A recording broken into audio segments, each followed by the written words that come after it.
penjualan semua hasil sumber daya alam kita.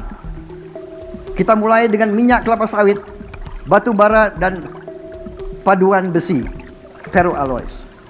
Kita wajibkan harus dilakukan penjualannya melalui BUMN yang ditunjuk oleh pemerintah Republik Indonesia sebagai pengekspor tunggal.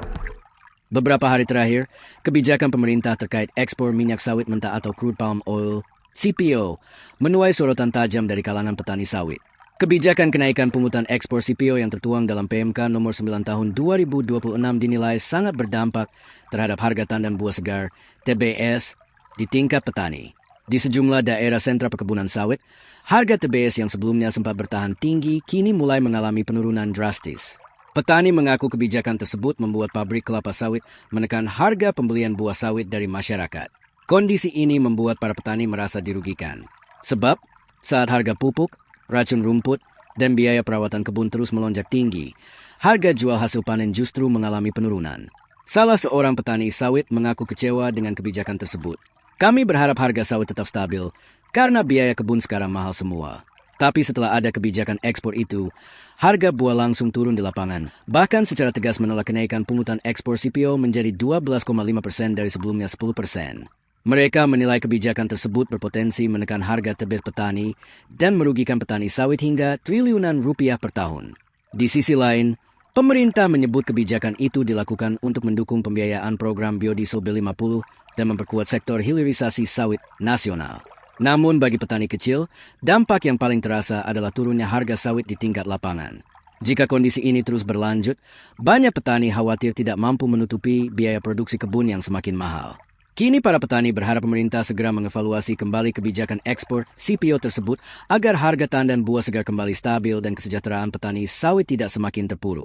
Presiden RI Prabowo Subianto membuat kebijakan ekspor komoditas strategis harus lewat BUMN khusus ekspor. Begini langkah Prabowo.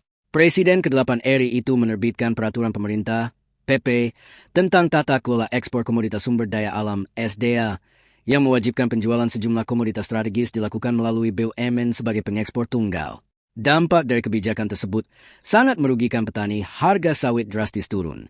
Presiden RI Prabowo Subianto resmi menerbitkan peraturan pemerintah tentang tata kelola ekspor komoditas sumber daya alam SDA yang mewajibkan ekspor sejumlah komoditas strategis, termasuk crude palm oil CPO, dilakukan melalui BUMN sebagai eksportir tunggal. Kebijakan tersebut diumumkan dalam rapat paripurna DPR RI beberapa hari lalu. Pemerintah menyebut kebijakan ini bertujuan memperkuat pengawasan ekspor, mencegah praktik permainan harga, serta mengoptimalkan penerimaan negara dari sektor sumber daya alam. Namun di lapangan, kebijakan tersebut justru menimbulkan kekhawatiran besar di kalangan petani sawit. Setelah kebijakan diumumkan, harga tandan buah segar, TBS, sawit di sejumlah daerah dilaporkan mulai mengalami penurunan drastis. Petani menilai pasar menjadi tidak stabil karena pabrik kelapa sawit dan para pembeli mulai menahan pembelian sambil menunggu kepastian aturan baru tersebut. Dampaknya langsung dirasakan masyarakat kecil yang menggantungkan hidup dari hasil panen sawit. Kami jadi serba sulit, ungkap seorang petani sawit. Banyak masyarakat menilai kebijakan ini perlu dikaji ulang agar tidak semakin membebani petani di daerah. Sebab sektor sawit selama ini menjadi sumber penghasilan utama bagi jutaan masyarakat Indonesia. Lalu bagaimana menurut Anda? Apakah Anda setuju dengan keputusan pemerintah mengenai kebijakan ekspor komoditas strategis melalui BUMN ini? Tulis pendapat dan komentar Anda di bawah.